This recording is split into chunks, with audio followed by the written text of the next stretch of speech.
¿Y quién tiene por ganancia o pérdida de peso? A ver, ya, miren, ya. Si ustedes, yo les digo ya, ganancia y pérdida de peso.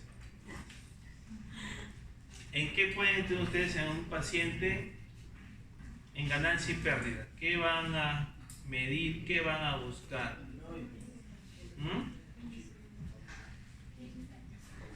Entonces, primero,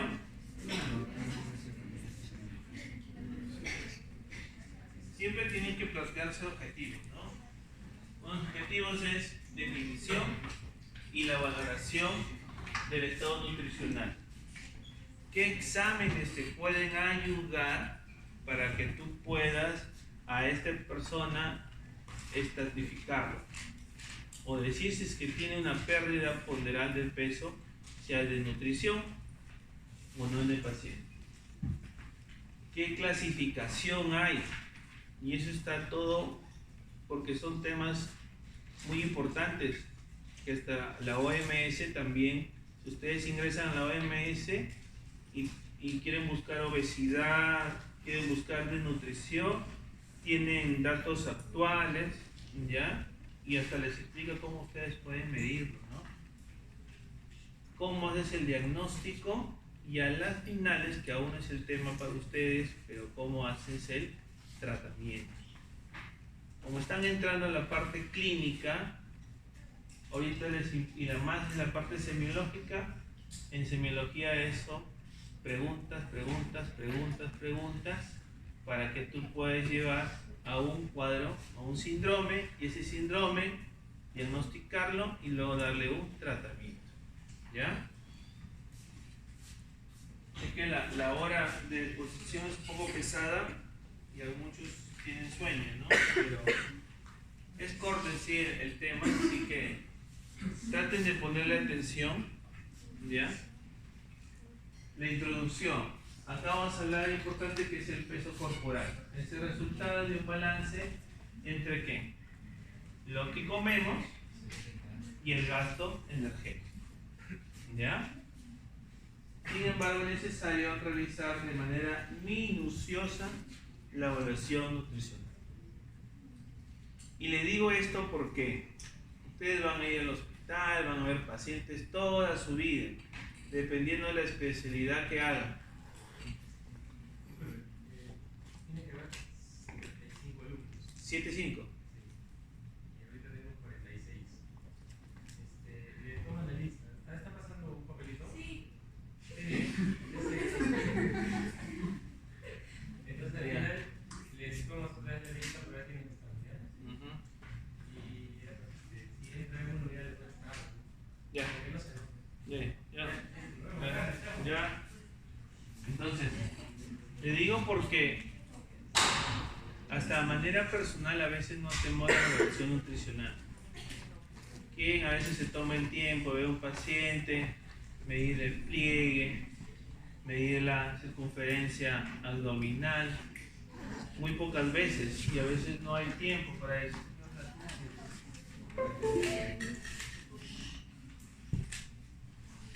Entonces es importante que ustedes... A ver, chicos, pónganme atención de verdad porque el tema es cortito. No es un tema muy largo, no es aburrido, pero pienso que sí debe tomar importancia porque implica muchas enfermedades en sí. ¿Ya? Así que están bien ahí porque yo quisiera que todos estén acá, ¿verdad? ¿Sí?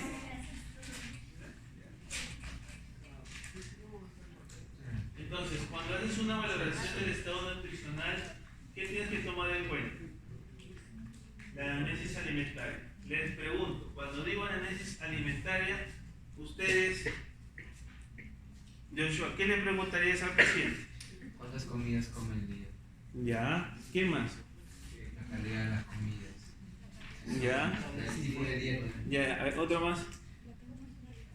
¿Cómo es su dieta? ¿Qué más le pedí? Deposiciones. ¿Tendría que ver deposiciones? El lugar donde las come. El lugar donde las come. Comida en la calle. A ver. Estamos hablando de análisis alimentaria. No estamos hablando de si es alérgica a un alimento. Estamos preguntando el aporte energético, ¿no? El paciente no te va a entender si ustedes van y le dicen, ¿sabe qué? ¿Lo que usted come es rico en proteínas o no?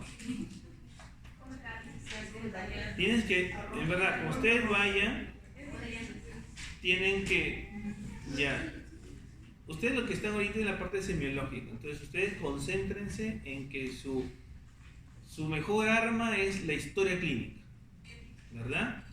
Y la historia clínica comprende un área en donde es justamente el tipo de alimentación que lleva el paciente, cuántas comidas al día ingiere, ¿ya? Y si la alimentación que ingiere es la adecuada o no. Después, el examen físico. ¿Qué comprendería el examen físico? Así, en general, a ver. ¿Quién? ¿Ah? Peso, talla, índice de masa corporal, ¿verdad? ¿Verdad? Y ya si quieren ser minuciosos, si es que, y les estoy con sinceridad, y espero que si es que lo hacen, pero el paciente a veces es un obeso que está en cama con insuficiencia respiratoria y uno dice, señor, ¿sabe qué? Bájase la camilla porque voy a medirle el abdomen. Es difícil, pero tienes que hacerlo más al ojo, ¿no? Entonces, el examen físico y las mediciones antropométricas, lo que ustedes estaban hablando, ¿no? Luego, exámenes de laboratorio. ¿Qué exámenes de laboratorio nos podrían ayudar para decir, bueno, este paciente está bien, este paciente está mal? ¿Ah? Hemograma. Muy bien. Aparte del hemograma, ya, vamos a hablar de hemograma. ¿Y el hemograma para qué nos ayudaría? ¿Ah? Primera causa, buscas anemia. Ya, eso lo encuentras en la hemoglobina, hematocrita, volumen corpuscular medio y hemoglobina corpuscular media, ¿verdad? Eso grábenselo, porque hasta ahora cuando le digo a veces alumnos, ¿qué tipo de anemia tiene? Se quedan callados y no me dicen el tipo de anemia. Para ver tienen que buscar esos 4 parámetros que les dije. ¿Ya? ¿Qué más? ¿Qué más me ayudaría el hemograma? En el hemograma hay más de 10 células. Leucocitos. ¿Para qué me ayudarían los leucocitos? Presencia de sepsis, ¿verdad? ¿Tendría que ver la sepsis relacionada al estado nutricional? ¿Sí o no? A ver. ¿Qué creen? ¿Está asociado o no? Sí está asociado, ¿verdad? ¿Qué más? Ya, de hemograma, ¿qué más? ¿Ah? Dime. ¿Qué más en el hemograma? Eosinófilos, ¿verdad? ¿Para qué me ayudaría ver si hay eosinófilos en un hemograma? Posible infección por parasitosis intestinal. Van a rotar pediatría y lo primero que tienen que buscar si es que hay parasitosis intestinal y hay anemia en el niño y en adultos también. Entonces siempre tienen que fijarse en eso. Ya, hemograma, ya salimos de hemograma. ¿Qué otro examen nos puede servir? ¿Ah? Hormonas tiroideas. ¿Para qué me ayudarían las hormonas tiroideas? Muy bien. Hiper e hipotiroidismo. ¿Quién es el gordito y quién es el flaco? El hipotiroideo, ¿cómo es? Gordo. Y el hiper es el delgado. Pero no siempre la regla se cumple de esa forma. Tengo pacientes que son hipotiroideos y son delgados. Y tengo pacientes que son hipertiroideos, no son gordos, son delgados, pero son de contextura normal. ¿Ya? ¿Qué otra cosa más aparte de las hormonas tiroideas? ¿Ah? ¿Qué más? Perfil lipídico. Muy bien. En perfil lipídico No sé si habrán hecho la clase, pero ¿qué buscarían en un perfil lipídico? Triglicéridos, LDL, HDL, colesterol, ¿verdad? ¿Qué más? Ya. Algo que siempre deben saberlo y tienen que anotarlo y grabárselo, y que es un índice para ver el riesgo cardiovascular que está asociado a la evaluación nutricional. LDL menor de 100. Todo paciente, cuando ustedes vean un perfil lipídico, una historia clínica, fíjense siempre en el LDL. A veces puede estar en 110, 120, 130, pero lo ideal y lo que dicen las guías americanas para el manejo de dislipidemias es LDL menor de 100. Es el estándar que todos debemos llegar. ¿Ya? ¿Qué otro examen de laboratorio nos puede ayudar? Chicos, ¿cuál? ¿Cuál? Glicemia, perfecto. La glucosa. Y aparte de glucosa, ¿qué otro examen más asociado a la glucosa nos puede ayudar? El test de tolerancia a la glucosa. ¿En qué consiste el test de tolerancia a la glucosa? Ya lo han hecho en una práctica. Todo lo que han hecho en laboratorios ahora van a plasmarlo en un enfermo.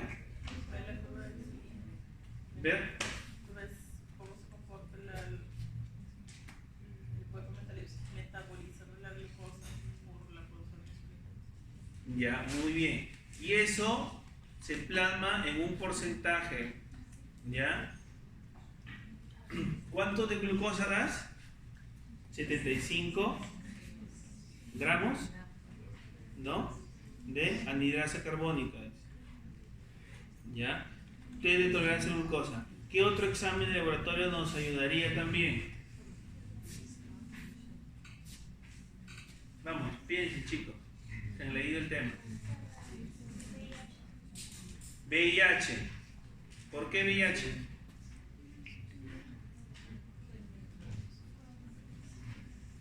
A ver, razones. ¿Por qué pedía VIH? ¿Ah? Porque el paciente sidoso tiene un nivel de nutrición. Exacto, porque hay que descartar que la nutrición en ese paciente no sea por enfermedades infecciosas. ¿Qué más? ¿Cuál más? El balance nitrogenado. Pero ya está muy bien. ¿Para qué me ayudaría el balance nitrogenado? ¿Para qué me ayuda el balance nitrogenado? Chicos, ¿para qué me ayudaría? El balance nitrogenado, doctora. ¿Para qué nos ayudaría? El balance nitrogenado.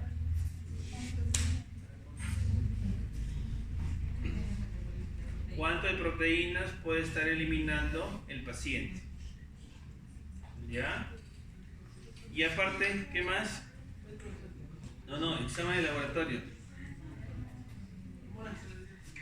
¿Qué más? Y perfil hepático. Perfil hepático.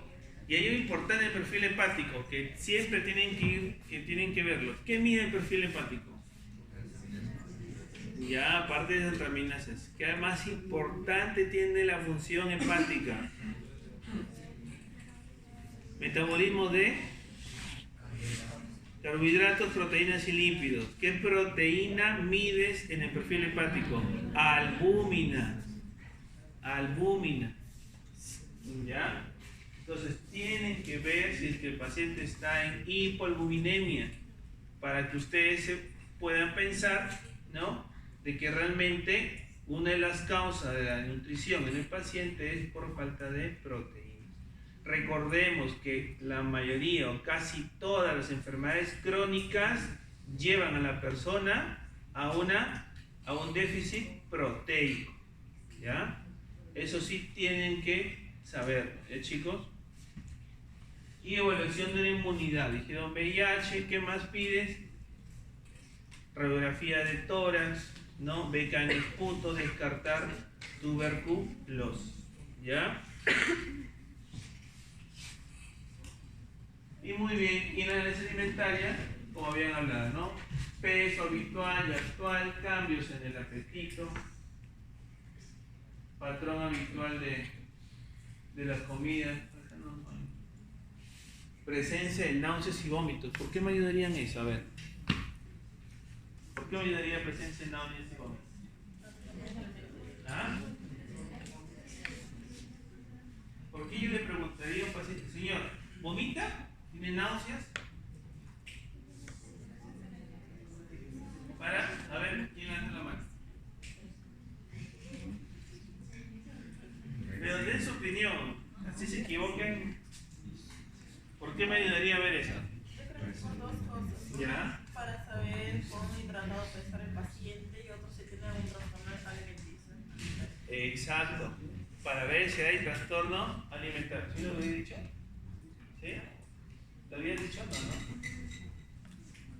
No sean tímidos, hablen, ¿verdad? Alguien que se entienda bien, ¿ya?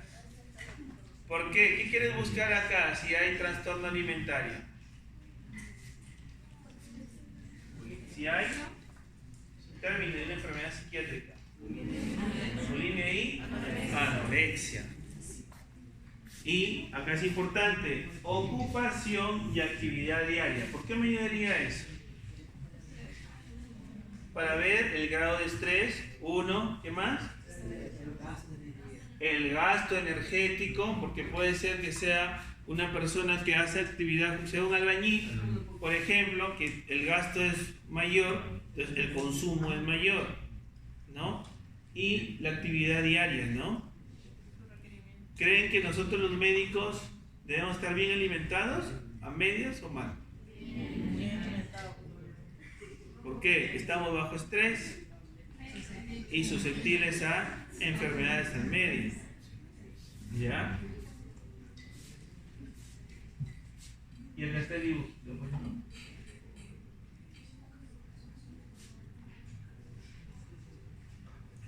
Muy bien. Y luego al examen físico. Eso es algo que ustedes van a tener que hacer diario.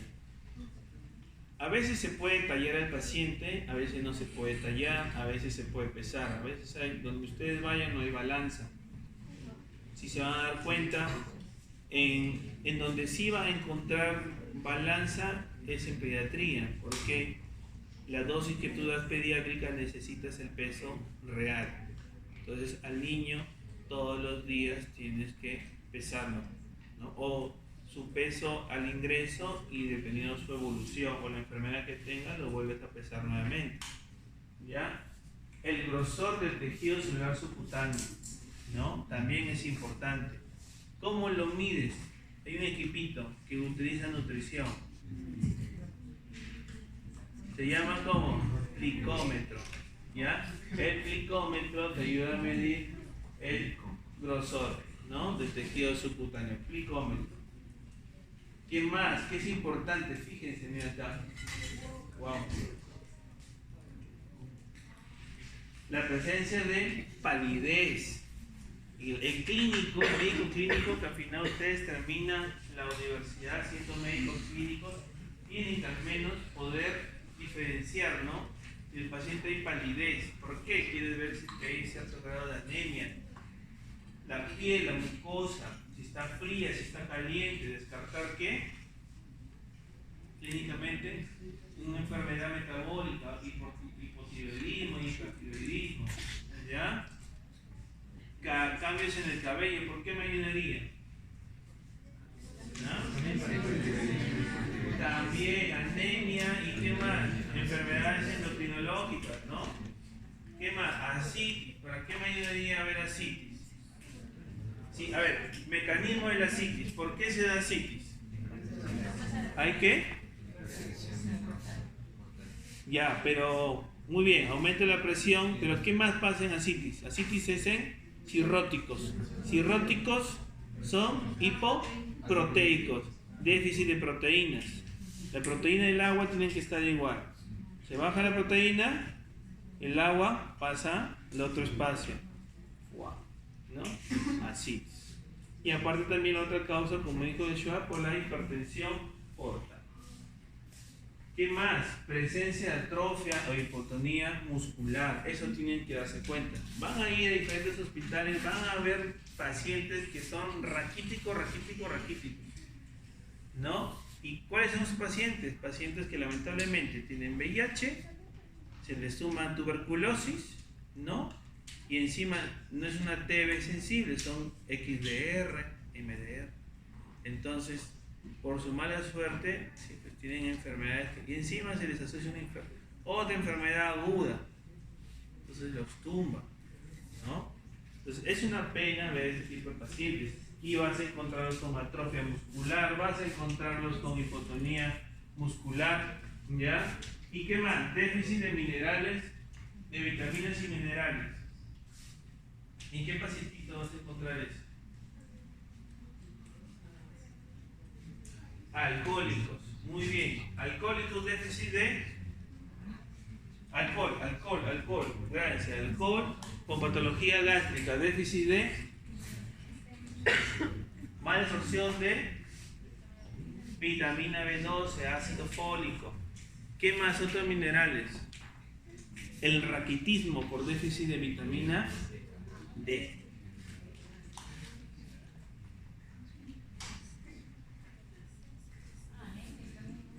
¿Y este qué? Es un paciente.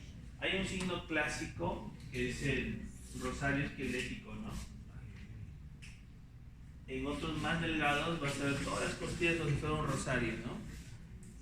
Es un paciente con raquitismo, déficit de vitamina D.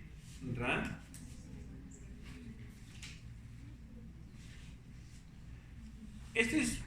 No corresponde porque este es casi parte pediátrica, pero es necesario que ustedes vean. Ya no se ven muchos casos de marasmo y guachorco, pero vas a encontrar pacientes con ciertas características en pediatría, ¿ya? Porque lamentablemente, aún en esta ciudad, en Lima, hay todavía en los exteriores, ¿no?, de nutrición. Hay todavía. Entonces, vas a hacer la diferencia, ¿no? Y después, ¿no?, pérdida de tejido graso, la presencia de edema, hepatomegalia, ascitis, dermatitis. Cambios en la coloración de la piel, alteración del cabello, cambio psicomotor, palidez de mucosa, déficit de vitaminas. Si se dan cuenta, el niño tiene las mismas características que un adulto, ¿ya? Por eso, si es que al niño no lo manejas de un inicio, al adulto le encuentras lo mismo, ¿ya? Y es una foto, ¿no? El marasmo y el guachorco, ¿no? Guachorco.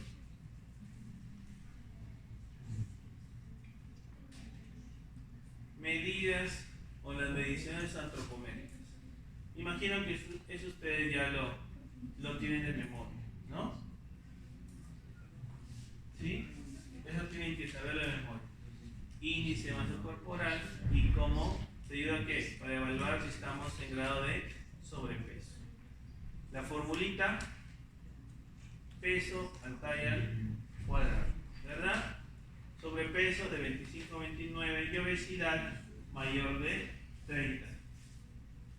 ¿Y qué más ves? Este es importante, de nutrición proteica, ¿no? Grado 2, grado 3, grado 1, el peso normal que deberíamos estar todos y el sobrepeso. ¿Ya se han hecho su balanza pesados al tallado? ¿Saben en qué índice están? ¿Ah? ¿Sí? ¿Ya se han hecho? ¿Sí? ¿Y se mide también el perímetro abdominal? ¿Las mujeres, los varones? Algo que me decía un doctor, un colega mío que es nefrólogo, es que nosotros estudiamos una carrera en donde lo que vendemos es salud, ¿verdad? Si no vendemos salud, ¿ustedes creen que el paciente nos va a hacer caso de lo que le indiquemos? La verdad que no. Tú le quieres decir a un paciente: no fume, pero fumas. Le quiere decir al paciente, haga deporte, pero no hace deporte. Entonces, es como Jesús predicaba con el ejemplo. Igual nosotros, en cada cosa que hagamos, tiene que ser con el ejemplo. Entonces, esto es importante, ¿no? Yo ahorita estoy con sobrepeso, estoy con 28. Pero tengo que estar en un peso normal.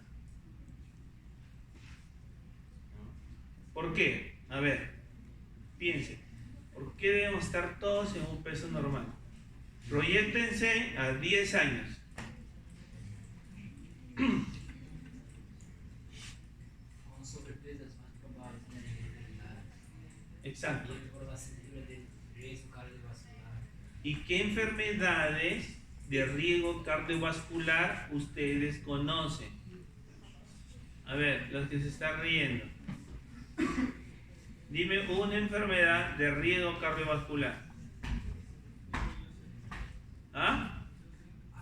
Doctor, siéntese bonito.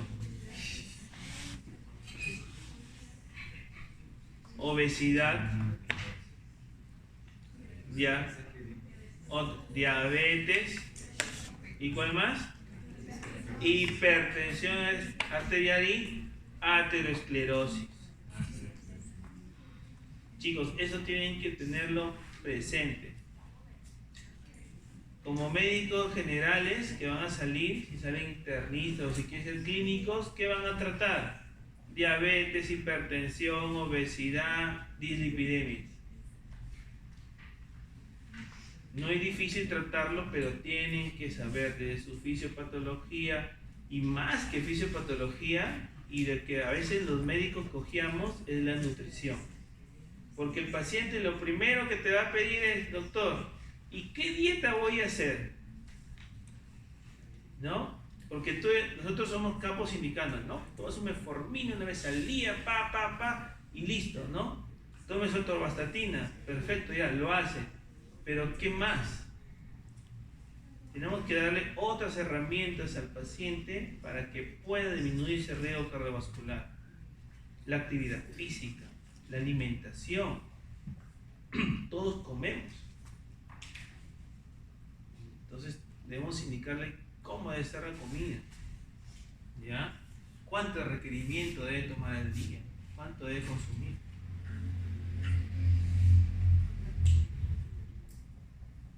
Y esta clasificación de la OMS, ¿no? Y miren, los varones igual que las mujeres, ¿no? La evolución, ¿no? Todos a las finales nacemos con un peso ideal, pero a medida que van pasando los años, algunos empiezan con sobrepeso, obesidad. Los varones nos casamos, algunos engordan, las mujeres se casan, tienen hijos, ¿y qué pasa? Algunas engordan, suben de peso. Entonces, ¿lo vuelves a recuperar? A veces no.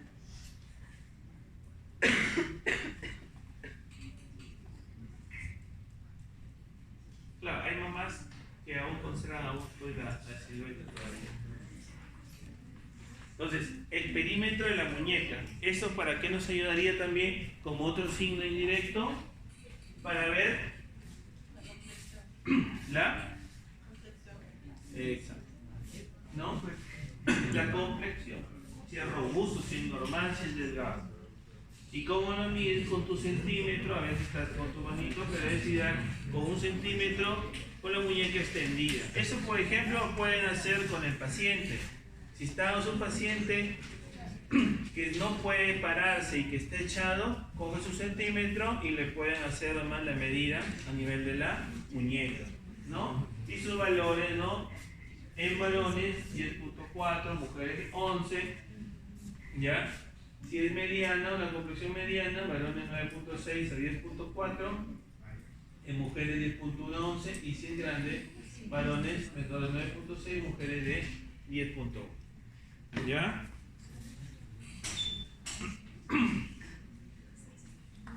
¿Qué más?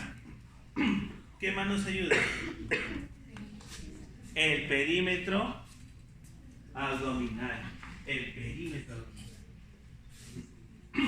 Y miren, acá están los valores. 88 en mujeres y 102 en varones. Signos indirectos para enfermedad cardiovascular. O sea, eso, pasando 88 en mujeres, estamos hablando, proyectándonos que esa paciente puede sufrir a futuro en diabetes, hipertensión o las enfermedades que hemos conversado hace un momento. Igual, un perímetro medial mayor de 102, igual sucede en los varones.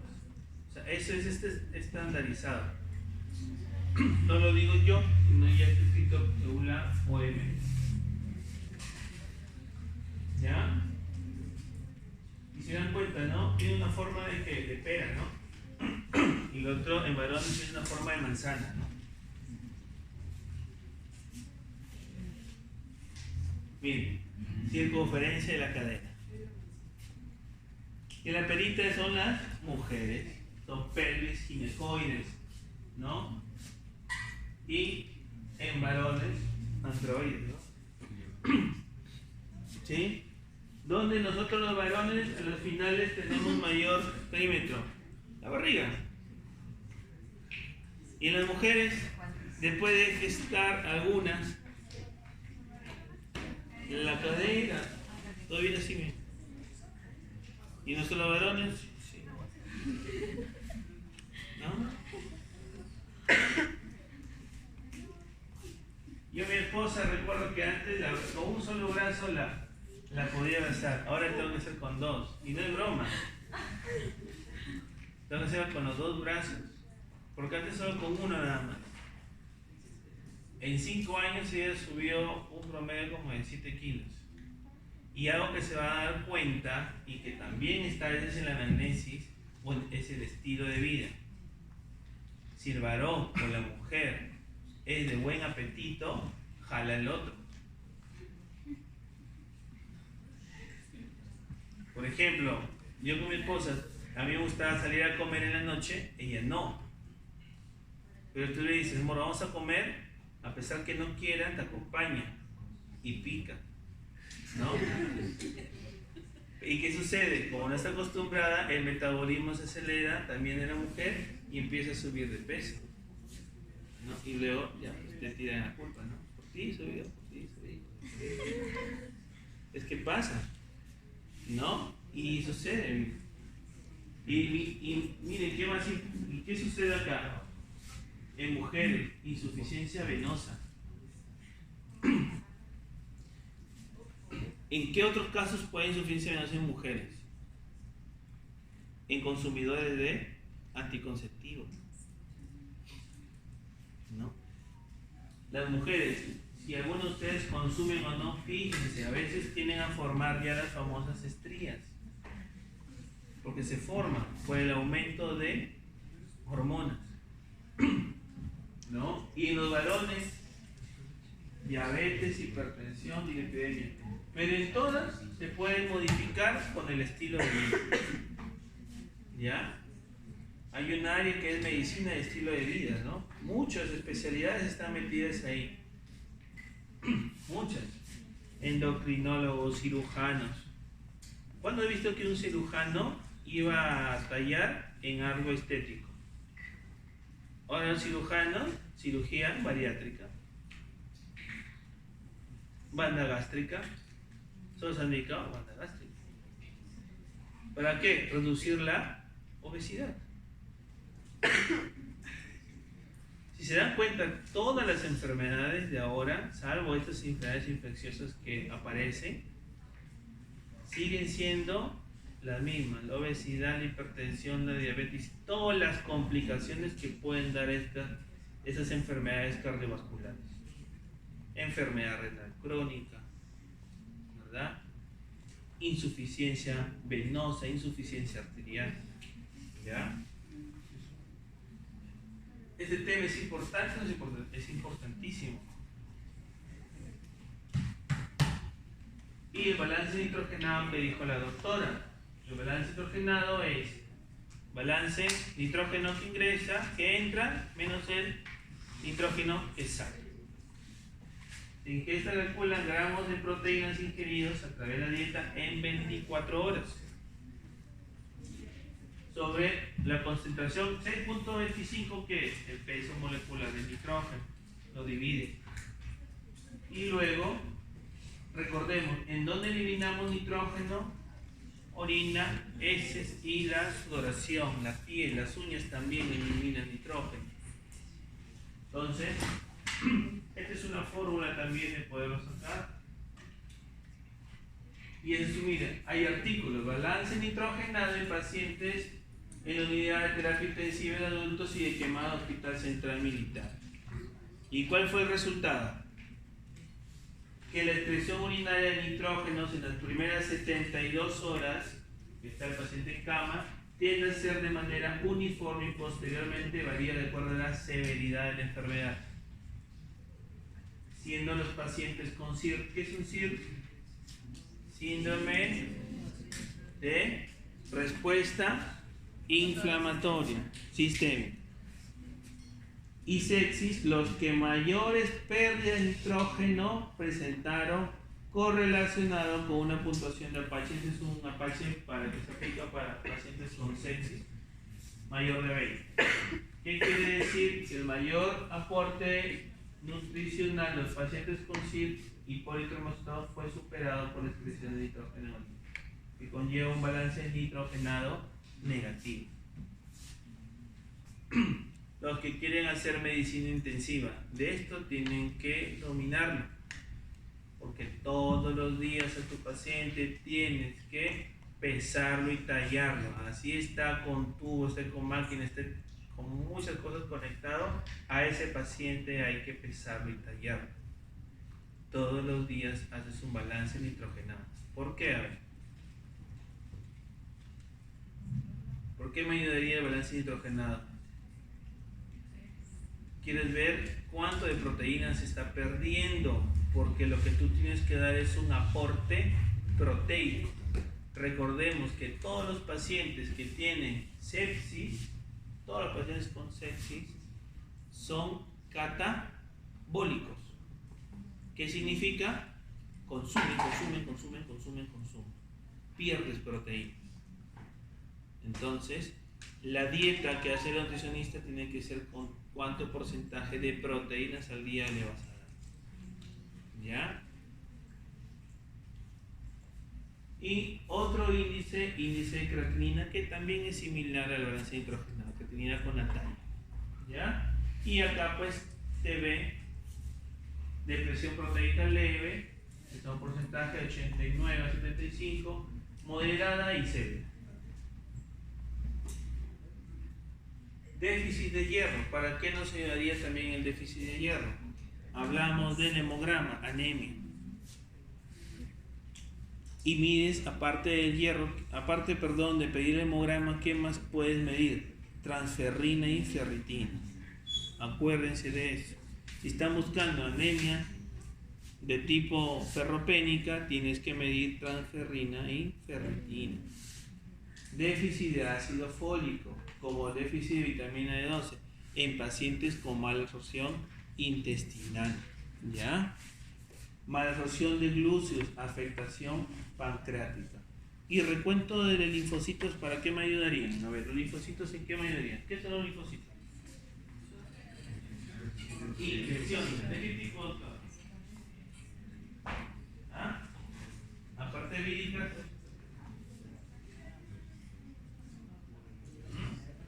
Bacterias e inmunológicas. Pacientes con linfopenia, ¿qué piensas? Linfocitos bajos.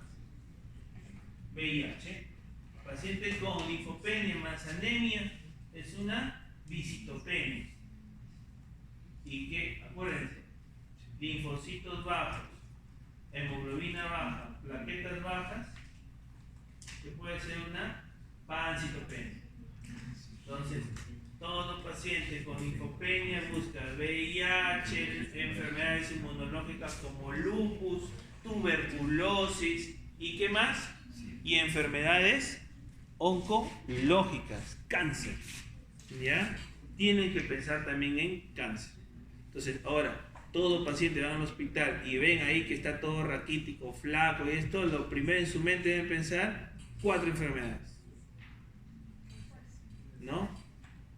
VIH, tuberculosis, cáncer o, ¿qué va a ser? O una enfermedad inmunológica. El lupus te da linfopenia, también te puede dar linfopenia. El lupus te da anemia, también te da anemia. El lupus te da enfermedad renal crónica, también te da enfermedad renal crónica. Nefropatía del lupus. Ya, entonces tienen que pensar en esas 4 opciones siempre. Van a la historia clínica, las pensaron, van a darse cuenta que están ahí plasmados los diagnósticos diferenciales. ¿Ya? Pérdida de peso, es importante para uno hablar. Señor, mire, pérdida de peso. ¿Cuánto estamos hablando ahí? Descenso del 10% o más del peso corporal en un año. Para poder hablar si el paciente está con pérdida de peso. Y además, causas, ¿no? La anorexia, aumento de pérdida calórica, síndrome nefrótico, ¿verdad? El síndrome nefrótico, ¿dónde ataca? Muy bien. Aumento del gasto calórico, neoplasias, el estrés y aumento del ejercicio físico. ¿Ya? Pérdida de peso, anamnesis. ¿Qué vas a preguntar?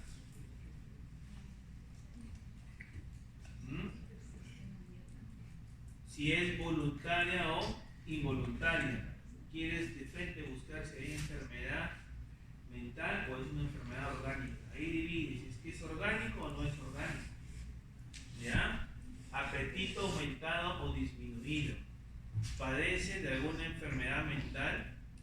¿Hasta qué punto ha cambiado el peso corporal del paciente durante su vida adulta? ¿Y por cuánto tiempo ha estado perdiendo peso el paciente? ¿Ya? Es importante. Es más, hasta si quieren ser más curiosos, pregunten en casa, ¿no? ¿Quién prepara los alimentos en casa? ¿No? ¿Cómo preparan los alimentos en casa? Porque si ese paciente es obeso, ¿ya? ¿Es obeso por qué?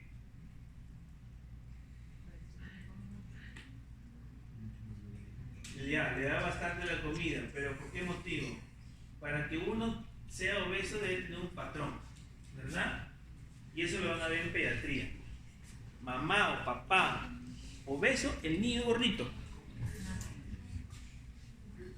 ¿Por qué? A ver. Porque arrastra la familia, como yo hace un momento les enseñé. Yo comía en la noche y mi esposa comía también en la noche, subí de peso. Si el papá, que es cabeza de familia, dice, ¿sabes qué? Nos vamos todos a comer en la noche un pollo. Y lo repite todos los domingos. La esposa come, los hijos comen. Y como es un patrón, el niño lo aprende. Si el papá no hace nada de deporte, o al menos no hace un intento, el niño tampoco lo va a hacer. Y generamos obesidad infantil. Entonces, hay que preguntar siempre. O puede ser que el adulto ya sea gordito, porque tenga alguna alteración que de niño se la detectaron. Entonces, siempre hay que preguntar eso. ¿Ya, chicos? O si es muy delgado, buscar causas, ¿no? Y a ver, tengo 4 imágenes. La primera imagen del señor en hemodiálisis. Si se dan cuenta, es pérdida de proteínas. A nivel dérmico tenemos los melanocitos. La piel se vuelve más oscura. Puede haber pérdida de cabello. El señor con vivirín, ¿qué creen que pueda tener? Y son pacientes que ustedes así igualitos como están ahí, los van a ver igualitos. Es un paciente que puede tener ya una caquexia, ¿verdad? Tiene tatuajes, ¿verdad? ¿Qué creen que puede tener? VIH. ¿No? VIH. La mujer que está aquí, ¿qué creen que puede tener? Anorexia. Y el otro persona que está en la cama, eso es ¿qué puedes tener? Tuberculosis. Si logran rotar por el hipólito y van a rotar el neumo ahí, casi todo el pabellón de neumología donde están los XDR, MDR, son pacientes de esa contextura, delgados, claros. Recordemos también que tiene que ver mucho que la clase social, el ingreso de la familia. Si el ingreso es bajo, no va a haber una buena calidad en la alimentación. O sea, el médico no solamente tiene que saber de medicina, o sea, el médico tiene que ser más amplio su visión. Porque hasta los problemas sociales también nos influyen a nosotros. ¿Ya? Van a hacer en algún momento una sala de situación poblacional y van a darse cuenta pues las diferentes enfermedades que puede haber aquí en esta población de Ñaña.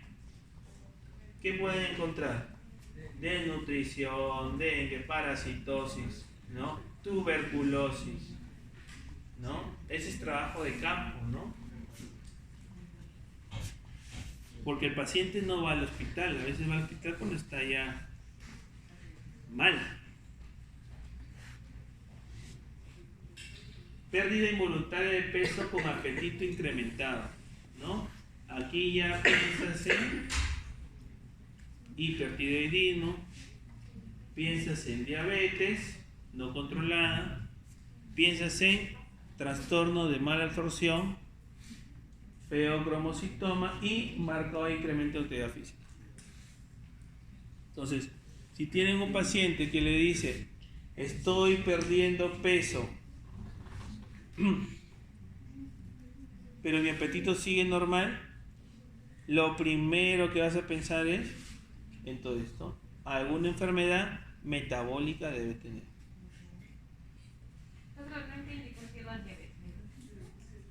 Diabetes mellitus no controlada. Muy bien. ¿Cuáles son los síntomas de una diabetes? ¿Cómo diagnosticamos diabetes? Polifagia, poliuria, polidipsia y pérdida de peso. Si es un diabético controlado, no va a tener ninguna de las 4P.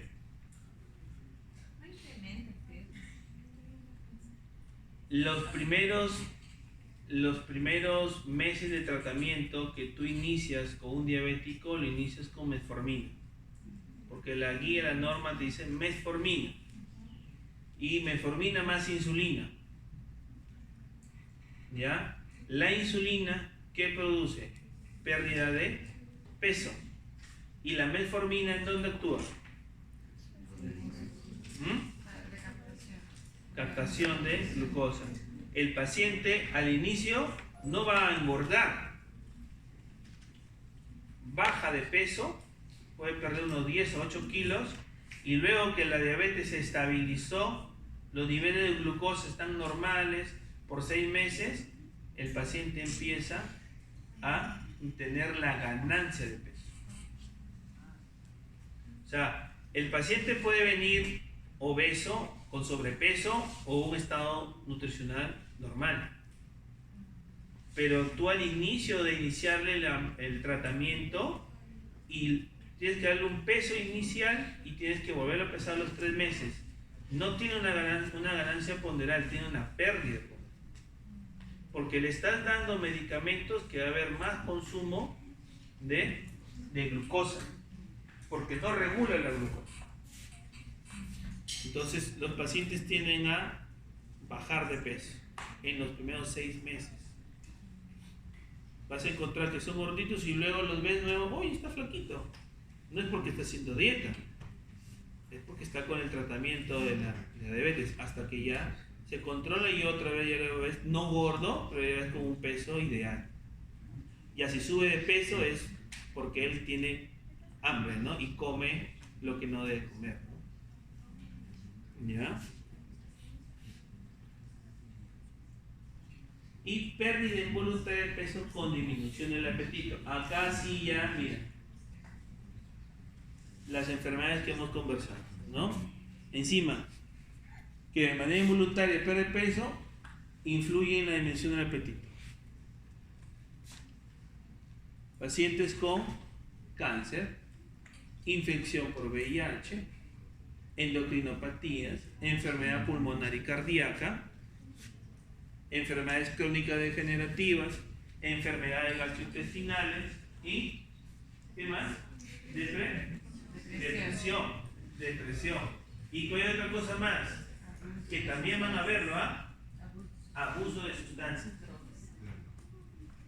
Van a ver pacientes ustedes que son adictos a la coca, marihuana, al crack, ¿no?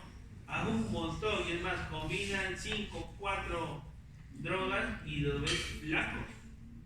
¿Por qué? ¿Qué pasa? No comen. Sí, da hambre. Pero el que consume marihuana no solamente consume marihuana. Van a darse cuenta que ese paciente, si le preguntas, ¿consumes éxtasis? También. ¿Consumes crack? También. Obviamente que su droga de preferencia va a ser la marihuana, pero tienen a veces combinar más de una droga, ¿ya?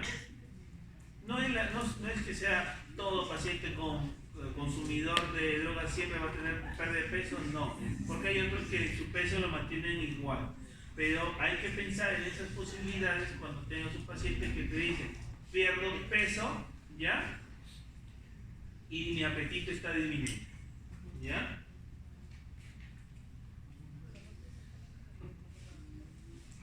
Exámenes complementarios. Y acá está todo lo que hablamos al inicio, ¿no? Miren, hemograma completo, glicemia, ¿ya? Pruebas de función tiroidea, serología de VIH, perfil hepático. Es importante medir el hemograma plasmático urinario, ver si es que el paciente pierde proteínas en orina, ¿no? Para buscar causas renales. Sangre oculta en heces, ¿para qué me ayudaría la sangre oculta en heces? El test de Tébeno, ¿no? Para buscar sangre oculta, buscar neoplasias, ¿no? Divertículos, pólipos, cáncer de colon, ¿ya? Y la placa de tórax, ¿no? Paciente con... Ya acabamos, si no se preocupe. Paciente con ganancia de peso, ¿ya? Se define como obesidad todo incremento en el porcentaje de tejido adiposo, mayor del 25% de la masa grasa. En los hombres y 30% en las mujeres. ¿Ya? La normalidad que vamos a encontrar son edemas. ¿Ya? Y el diagnóstico se hace fácil. ¿Cómo diagnosticas eso? Con el índice de masa corporal, el perímetro, cintura. Y ahí está, ¿no? Tipo de obesidad según la distribución, miren, ¿no? El pliegue, ¿no? Obesidad androide o central o abdominal en forma manzana, obesidad ginecoide o periférica en forma de pera y obesidad de distribución homogénea. Van a encontrar de todo tipo de esos pacientitos, ¿ya?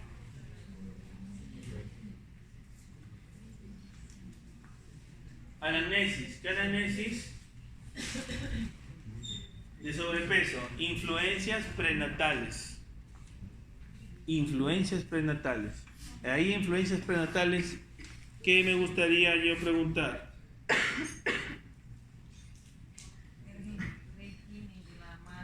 Exacto, de la gestante. Lactancia. Eso es para todos en general, ¿no? Algunos que ya son mamás acá, pero ¿qué dice la OMS? Lactancia materna exclusiva 6 meses. Pero ¿qué pasa en este año 2020? Papá y mamá trabajan. La madre tiene que dejar la leche, ¿no? En la refri, ¿no? Acumula y luego le da. Y lo que hacen otros, ¿qué pasa? Fórmula. El famoso enfadró. ¿Qué se ha visto en los estudios? ¿Qué genera? Obesidad. obesidad. Así que a todas las mujeres que están aquí y que desean alguna vez tener hijos, ¿qué es lo mejor? Lactancia materna exclusiva, 6 meses. ¿Ya?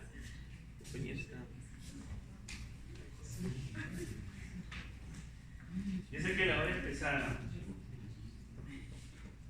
Después, la infancia, la adolescencia, mujeres adultas, el embarazo, anticonceptivos orales, menopausia y actividad física.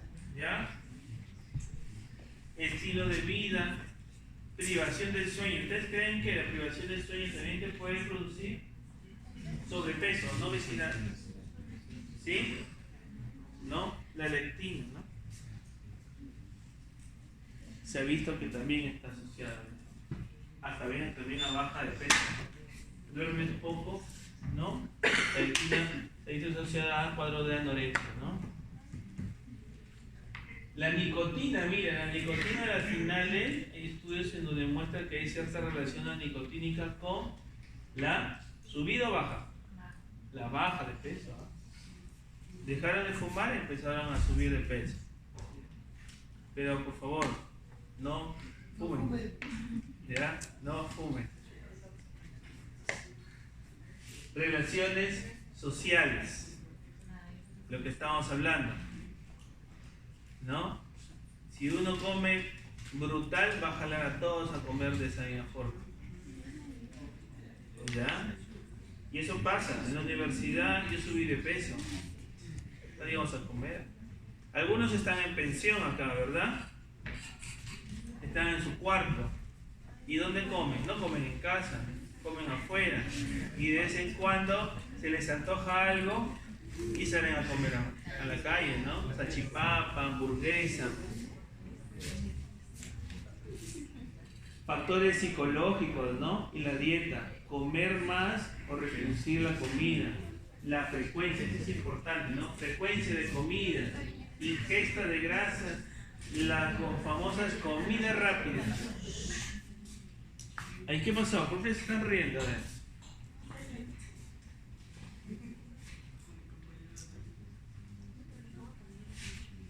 Y el síndrome de comida nocturna.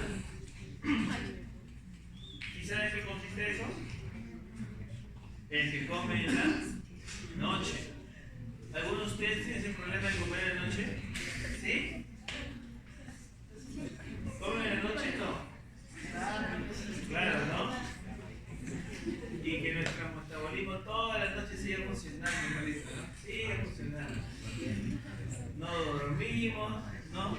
Porque el comer en noche hace que no podamos descansar, ¿eh?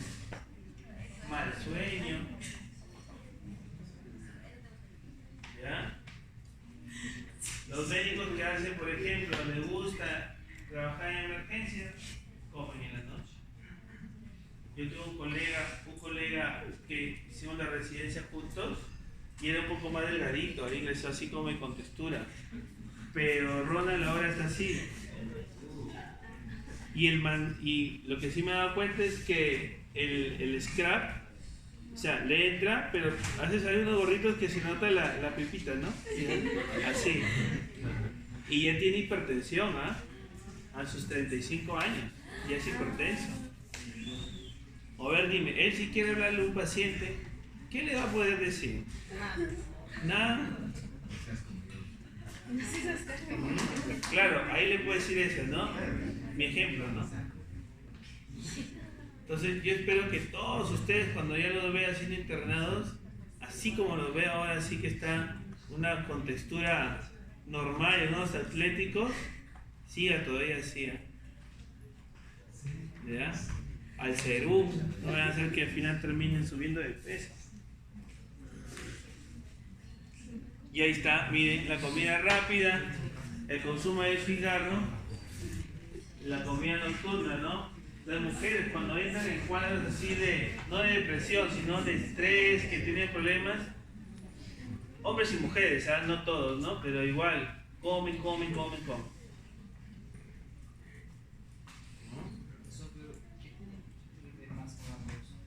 ¿Cómo? Que, por ejemplo, por la mañana mucha gente no tiene hambre, pero por la noche tiene hambre. ¿Es realmente hambre o es ansiedad? Porque podemos hacer, aunque, por ejemplo, yo en mi caso, Ya. cuando las mañanas, yo siempre desayuno, pero no siento hambre, y en la noche me da más hambre, Y comes más que en el desayuno, como más, tiendo a comer más, pero no has subido de peso. no, Que puede ser que tu metabolismo, claro, pero hay que diferenciar. Uno dirá, no todo lo que está acá es absoluto. No va a decir que el que come en la noche va a subir de peso sí o sí. No es absoluto. En la medicina nada es absoluto. ¿Ya? Por ejemplo, su colega, él mismo dice, come más en la noche, pero yo no lo veo que esté subido de peso, ¿no? Yo lo veo todavía atlético. Ahora, no sé si el perímetro abdominal haya subido algo, haya aumentado, ¿no? Pero de algo debe repercutir. Ahora, hay personas que comen, se mantienen delgados porque su metabolismo es bien acelerado, o el gasto energético en el día ya es bastante, y por eso él se mantiene igual. Hay que tener en cuenta también la complejidad de la persona, el tipo de tórax, la formación ósea. Pero con la edad también eso pasa. Con la edad eso puede cambiar, es verdad. Tú puedes ser delgado ahora en tu parte de adolescente o ya de adulto, pero de aquí a unos años tal vez regresas a Brasil y pero mi padre no es, tu mamá tampoco. Ya, y hay que recordar algo, también tiene que ver mucho con la raza. Con la raza. Si se dan cuenta, hay ciudades en donde la mayoría de personas tienden a la obesidad. Hay ciudades o países en donde la mayoría de personas son delgados y tienen la misma ingesta alimenticia que uno. El latino es variado. Encuentras delgados, encuentras gordos, encuentras con sobrepeso. ¿Ya? Y depende mucho de la comida, ¿no? En nuestro país hay más casos ahorita de pacientes con enfermedad de hígado graso. A todos los pacientes que a veces ingresan en el hospital les pedimos hacer ecografía porque vienen por dolor de barriga. Ya por ahí les piden ecografía. Y el ecografista que te informa, esteatosis hepática. Tal vez 1 o 2 pacientes de los 10 o 20 no tienen nada, ¿no? Pero algunos ya tienen esteatosis hepática. Ya es un trastorno y que te puede conllevar a que puedan ser diabéticos. Eso tienen que siempre fijarse. Recordemos que nosotros, en política de salud, ¿qué cuesta más? ¿Prevenir o tratar? Tratar, ¿verdad? Entonces, ¿qué cuesta más al Estado? ¿El tratar una enfermedad o prevenir una enfermedad? Tratar una enfermedad. Nosotros nos formamos como médicos. ¿Para qué? Para tratar o prevenir. Las dos cosas. Pero ¿qué sería más fácil para nosotros? Prevenir. ¿No? Prevenir. ¿Ya? Y por último, fármacos también. Antidepresivos, el uso más o menos esto con la amitriptilina. Ninguno de acá es antidepresivo, ¿no? No tiene depresión, ansiedad, nada, ¿no, chicos? ¿No hay? Nunca vemos. Hace un mes atrás, una residente del hospital, una residente de primer año de medicina intensiva, ingresa al hospital por intento de suicidio. Por intento de suicidio. ¿No? Yo la veo, bueno, todos ingresan en primer año, al final tú conoces a todos los residentes. Pero cuando tú lees la historia, porque la historia clínica es muy personal, y hay preguntas que le hace el psiquiatra y que todo está escrito. Dentro de las preguntas ella ya había pasado por 2 abortos. Había tenido 2 embarazos y ninguno concluyente. Terminó, no llegaron a término. Y había tenido 3 parejas sexuales. ¿No? Y la causa del intento de suicidio había sido un problema sentimental. O sea, y hace 3 días me llega en la clínica una psicóloga con trastorno del pánico. Una psicóloga con trastorno del pánico, con diagnóstico de depresión y ansiedad ya hace 6 años atrás. O sea, el mundo es loco, pues no siempre, nunca, ¿qué puede decir, no? Una psicóloga diría, ¿no? Una psicóloga o enfermedad mental, ¿no? Un médico con enfermedad mental. Pero si hay, pues, hay médicos con diabetes, si hay médicos con hipertensión, ¿no? Entonces, todo es cambiante, ¿no? Después, aquí lo que conversamos, por ejemplo, de los diabéticos, ¿no? El uso de insulina, ¿no? Hasta 5 kilos puede a veces también hacerte subir de peso. Antiepilépticos, pacientes que tienen familiares con ácido valproico, carbamazepina, también tienden a subir de peso. Y los corticoides, ¿no? Hay un síndrome famoso, síndrome de Cushing, iatrogénico, ¿no? Obesidad neuroendocrina por alteración del hipotálamo ventromedial, el centro de la sociedad. Pacientes que tienen tumores, ¿no? Ocasiona este trastorno, ¿no? Altera el centro de la sociedad y miren las ratitas. El ejemplo. Al final una ratita gorda.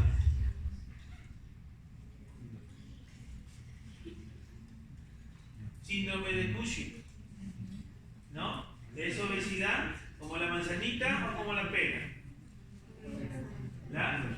La pera, ¿verdad? Obesidad central. Y encima le sale telangiectasia, arañas vasculares en el abdomen, ¿no?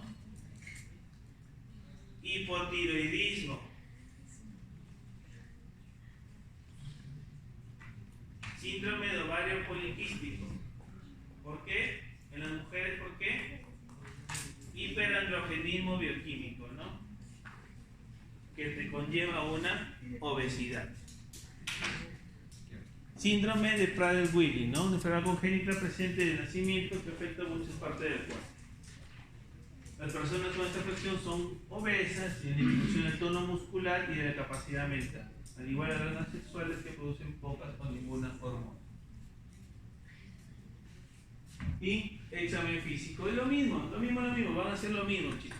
Peso, talla y IMC, distribución grasa, perímetro de cintura, pliegues subcutáneos, piel y faneras en busca de acatosis nígrica. Mírense el cuello, Acatosis nígrica, mírense el cuello, si es que tienen ya ciertos signos epidemiológicos para pensar en obesidad. Mírense, no se estén. ¿Ya? ¿Qué más? La plicometría, ¿no? Este es el plicómetro y vas a ver el pliegue subcutáneo y la distribución de la grasa corporal.